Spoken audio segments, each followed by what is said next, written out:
President Trump's historic peace plan in the Middle East, and things are going, frankly, better than I expected that they were. This is a very, very tough situation. You have two peoples, two enemies who have fought a very tough conflict against each other. You have a terrorist organization on one hand that murdered a lot of innocent people.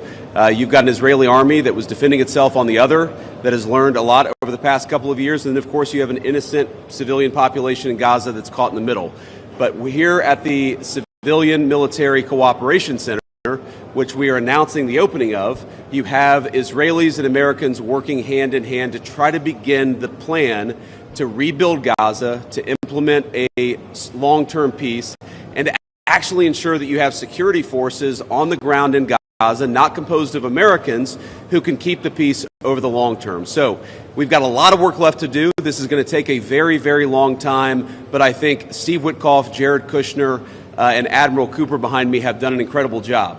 I want to say just a couple of quick things, and then I want to turn it over to Steve Witkoff. Number one, the Israeli government has been remarkably helpful in this. I want to thank them, thank our Israeli partners, and all the folks particularly who are working hand in hand with their American friends here at the CMCC. And number two, I want to say that there is this weird attitude I've sensed in the American media and the Western media where there's almost this desire to root for failure, that every time something bad happens, that every time that there's an act of violence, there's this inclination to say, oh, this is the end of the ceasefire, this is the end of the peace plan. It's not the end. It is, in fact, exactly how this is going to have to happen when you have people who hate each other, who have been fighting against each other for a very long time. We are doing very well. We are in a very good place. We're going to have to keep working on it, but I think we have the team to do exactly that. So with all thanks to our partners, both in Israel, but all across the Gulf Arab states, Indonesia, the Turks, we are doing an amazing thing here, and I'm particularly proud of the American troops working at the command center who are coordinating this effort and making it possible. So with that, I want to thank Ambassador Steve Witkoff and turn it over to him to say a few things, and after everybody's said a few words, we'll take some questions. Thank you, guys. Steve? Well, thank you very much, Mr. Vice President. We're really proud of what's happened here. It's an amazing effort. It's a great coordination between our partners. We have a great team. Signing this deal up was a challenge in and of itself, but the implementation, that's where it really is going to be the most important. And I think we are exceeding where we thought we would be at this time. I think the Vice President has come out here. He sees that. The Secretary of State will be out here. I can't tell you what a privilege it is to work with the team that we have, with Jared, who's extraordinary, the President, of course, and the Vice President, and Admiral Cooper. I would also say this. We're learning so much here. This CMCC that we're setting up now, this is going to be used in other conflicts as we figure out all the intricacies of how to modulate a peace deal, go from war to peace. Lastly, in closing, I want to speak about the morning that me and Jared had. We met with 10 hostages and their families, and it was really an emotional moment. And I felt blessed to be in that room. Lots of tears, lots of people really, really grateful to President Trump for getting their children home, and you, of course, Mr. Vice President. And I want to observe that I didn't see any victims in that room. I saw strong people who have come out under very difficult circumstances. Their families are reunited, and they are so grateful. And it was just my privilege as an American to be there. Thank you. Great, thank you. Jared? Thank you. Thank you, Mr. Vice President. Thank you, Steve. First of all, we really appreciate your visit here. It's given a great boost of energy to everyone here, and your support through this whole effort has been really tremendous. What you see here today is really the opening of the CMCC. This has been something that's been envisioned by CENTCOM. Admiral Cooper will speak about that in a bit. But we always knew that the deal that we were working on would kind of have two phases to it. The first phase was obviously getting the live hostages out. We're currently making progress on the hostages, the bodies that are still there. I think almost half are out now, and we had very good meetings with the Israelis. I know the Vice President's here to put a lot of effort into that today to hopefully make sure we can complete that mission in phase 2.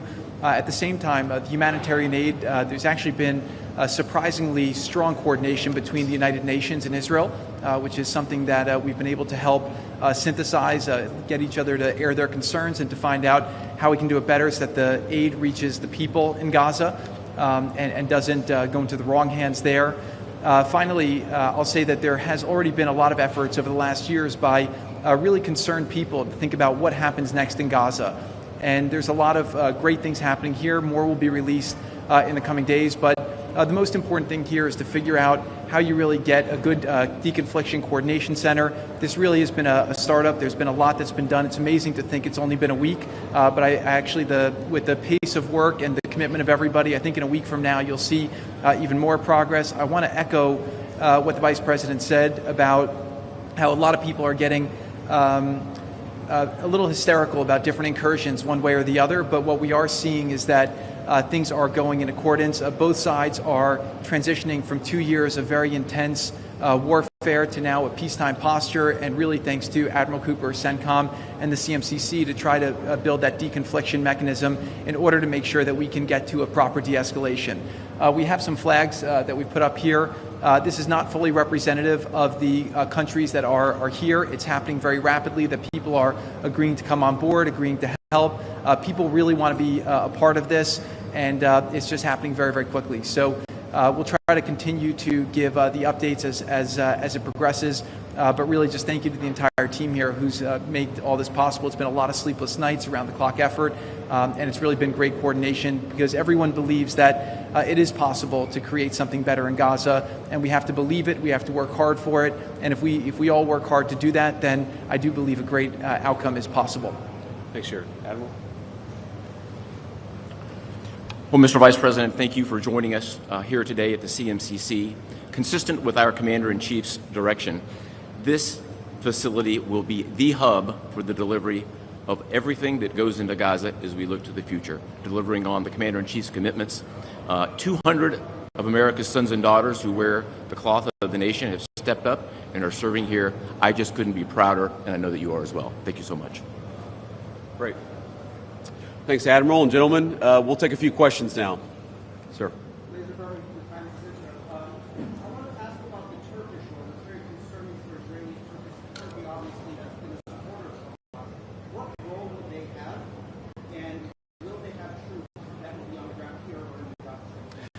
Well, I think first of all, what troops are on the ground in Israel is going to be a question the Israelis have to agree to, and I'm sure that Prime Minister Netanyahu will have opinions about that, but we think everybody has a role to play here. Some of that's going to be financial, some of that's going to be in reconstruction, some of that's just in communication with the various parties to ensure that this deconfliction process actually works and is implemented. We're not going to force anything on our Israeli friends when it comes to foreign troops on their soil, but we do think that there's a constructive role for the Turks to play, and frankly, they've already played a very constructive role. We're very grateful for that. And you asked, they've supported Hamas in the past. No one who is a party to this conflict can look in the past and not point at something that they don't like or that they disagree with. Everybody who's been involved in this conflict can point at one other person. One of these flags can point at another flag and say, we hate that person for various reasons. The way that we're going to get to peace is to focus on the future, which is what the President of the United States has asked us to do. And we think everybody here is very willing to do that and is very eager to engage in that effort. Ma'am.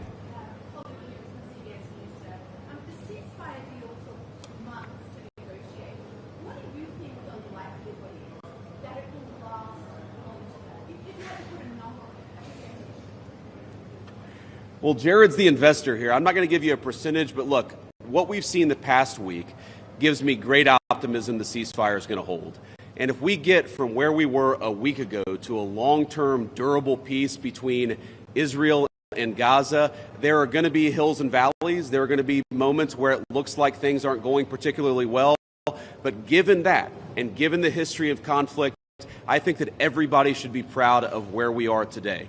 It's going to require constant effort. It's going to require constant monitoring and supervision. That's part of the reason that Admiral Cooper and team is here is to mediate these disputes, to mediate these disagreements as they come up. But look, right now, I feel very optimistic. Can I say with 100% certainty that it's going to work? No. But you don't do difficult things by only doing what's 100% certain. You do difficult things by trying, and that's what the President of the United States has asked us to do. Sir.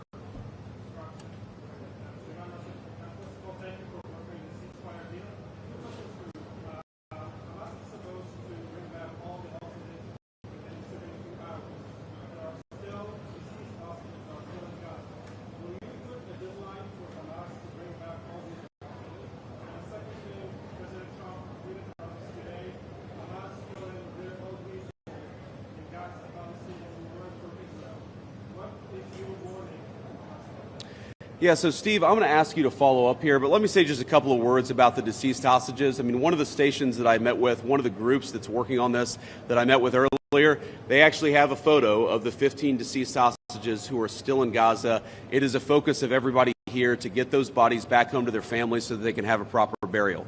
Now, that said, this is difficult. This is not going to happen overnight. Some of these hostages are buried under thousands of pounds of rubble. Some of the hostages, nobody even knows where they are. That doesn't mean we shouldn't work to get them, and that doesn't mean we don't have confidence that we will. It's just a reason to counsel in favor of a little bit of patience. This is going to take a little bit of time.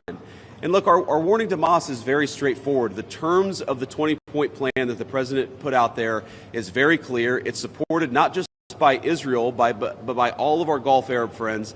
It's that Hamas has to disarm. It's that Hamas has to actually behave itself, and that Hamas, while all the fighters can be given some sort of clemency, they're not going to be able to kill each other, and they're not going to be able to kill their fellow Palestinians. Now, again, that's going to take a little bit of time. We're talking about how to set up the security and humanitarian apparatus to put all this in place. But right now, where I stand, I feel confident that we're going to be in a place where this peace lasts, where it's durable. And if Hamas doesn't cooperate, then as the President of the United States has said, Hamas is going to be obliterated. Steve, do you want to add anything about the hostages? I think you said it, sir. Okay, great. Ma'am.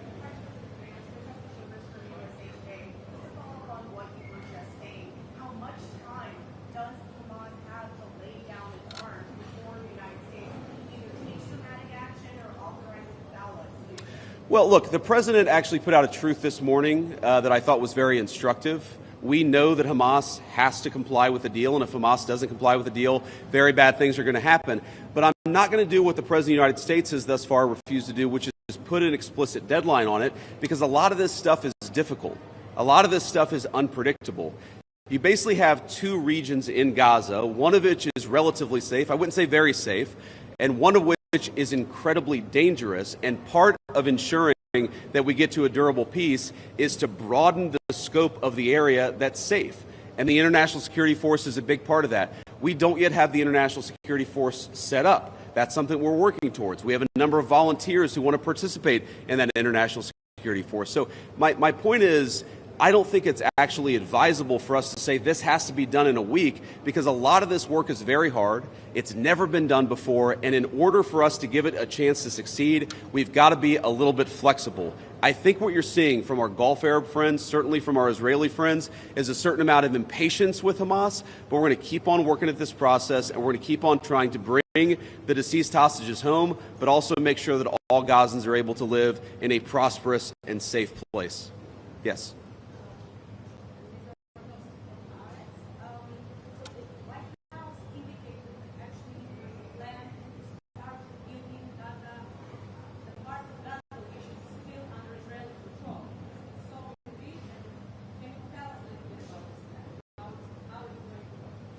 Yeah, Jared, do you want to say a few words about that? Okay. So, first of all, no reconstruction aid, no reconstruction funds will be going into areas that Hamas still controls. And as far as the demilitarization goes, once the ISF is up, there needs to be a security force that they can feel safe from, that in order for it to be the transition to be complete. So that needs to happen. There are considerations happening now in the area that the IDF controls. as long as that could be secured, to start the construction as a new Gaza in order to give the Palestinians living in Gaza a place to go, a place to get jobs, a place to live. So that's one of the many things being considered.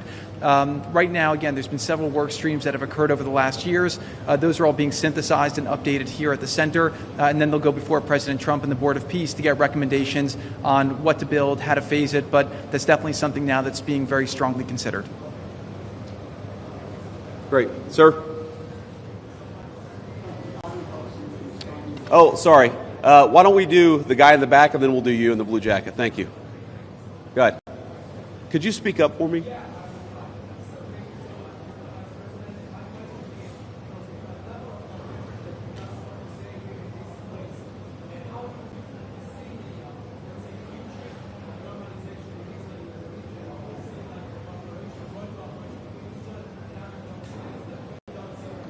Yeah, well, you know, I think Steve put it best, which is that this model, I think, could serve for a foundation for normalization, not just in the Middle East, but across the world. Because what we're taking, again, is a long-term, protracted conflict with two enemies who really don't like each other, and we're actually creating a model that can lead towards sustainable peace. Now, we know that a lot of our Gulf Arab friends would like to have normalized relations with Israel. We know that getting this peace on a sustainable pathway is sort of the critical first step of that. But look, I feel very optimistic about where we are. Knock on wood, you never know how this stuff is going to go. But given what I've seen, given the incredible talent and effort that's going in to the reconstruction of Gaza, to the long-term security of the Gazans in that territory, I feel very good about where we are. And again, if we get this right, I really do think it's going to be a domino that leads to a lot of further peace all across the region. Sir.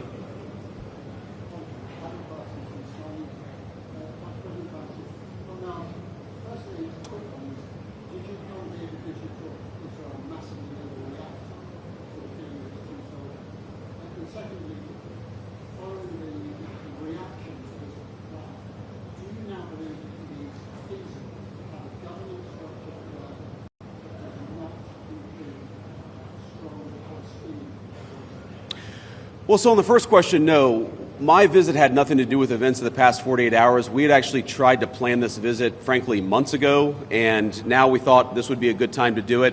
It ended up working out. As you know, sometimes calendars are difficult, especially when you're the Vice President of the United States. But I wanted to come. I wanted to check in on things. I wanted to, talk to the troops who are working very hard to coordinate this massive relief effort. And I wanted to just see how things were going and put some eyes on it so I could call the President of the United States and actually, it's one thing to read about it. It's one thing to talk with Jared and Steve on the phone about what's going on the ground. It's another thing to actually shake somebody's hand, to look them in the eye and to understand what are the challenges, what are the things they need from me. I mean, I heard from relatively junior troops very simple things that would make their lives easier that I'm going to take back to Washington and hopefully help them with. That's why you do a visit like this, not because of anything that's happening on the ground. On your question about what is the ultimate, authority in Gaza look like, I don't know the answer to that question. And I think what's so cool, what's so amazing about what these guys have done is that we're creating a governance structure that is very flexible to what happens on the ground in the future. We need to reconstitute Gaza. We need to reconstruct Gaza. We need to make sure that both the Palestinians living in Gaza, but also the Israelis are able to live in some measure of security and stability. We're doing all those things simultaneously. And then I think once we've got to a point where both the Gazans and our Israeli friends can have some measure of security, then we'll worry about what the long-term governance of Gaza is. Let's focus on security, rebuilding, giving people some food and medicine. If we get to the point where we're arguing exactly what the governance structure in Gaza is long-term, then we should pat ourselves on the back. That's a very good problem to have, but I won't anticipate that problem before we actually have it. I'll take a couple more and then we'll get moving. Ma'am. Could you speak up? Thank you.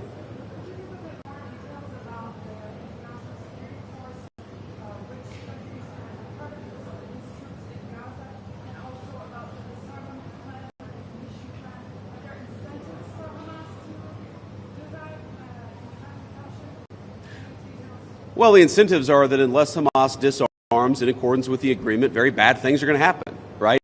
And also the incentive is that if they disarm, there is a better future for everybody on the other side of it. But in terms of the international security force, Steve and Jared, Admiral Cooper, are working on that very issue right now. Remember, this peace deal was struck under the president's leadership literally a week ago. The hostages were returned, 6 days ago, 5 days ago?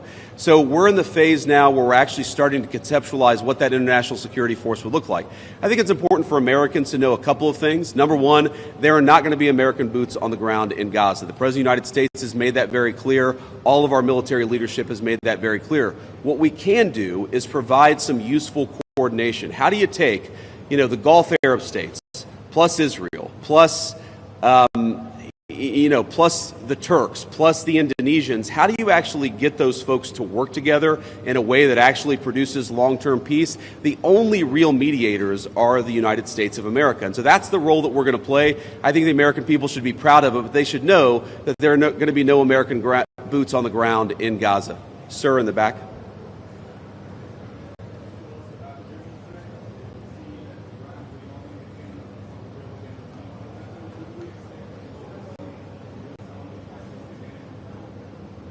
Could you ask the very last part?